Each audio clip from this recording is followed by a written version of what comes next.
Was Julia's sacrifice at Castle Leathers a turning point scene on Outlander, Blood of My Blood Episode 3?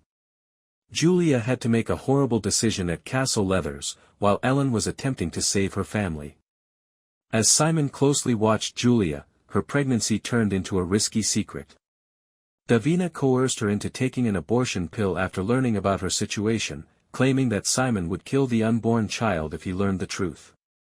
In her letter to Henry, Julia described it as, "the only piece of you I have left," that she did not want to part with. Knowing that she had few options, Julia devised a horrible scheme.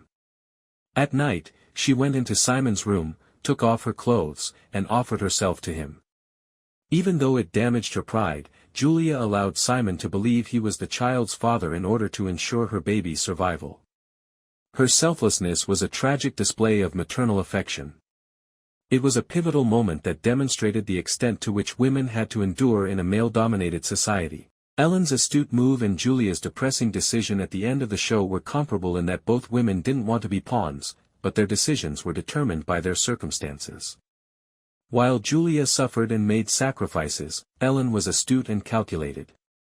The conclusion of Outlander, Blood of My Blood Episode 3 was largely dependent on Ellen's capacity to transform a catastrophe into a triumph. When Ellen was forced to marry Malcolm Grant against her will, she discovered that her brothers, Dougal and Colum, were using her as leverage to support their claims to the title of laird. Ellen refused to accept her predetermined fate. Rather, she forced both brothers to publicly vow loyalty to one another, naming Dougal war chieftain and Colum laird in peace. In addition to bringing the clan together to combat adversaries like James McKinney, this two-person leadership helped to defuse the situation. By the end of the event, the clan had embraced the Mackenzie brothers' kneeling commitment, which had stunned everyone in the hall.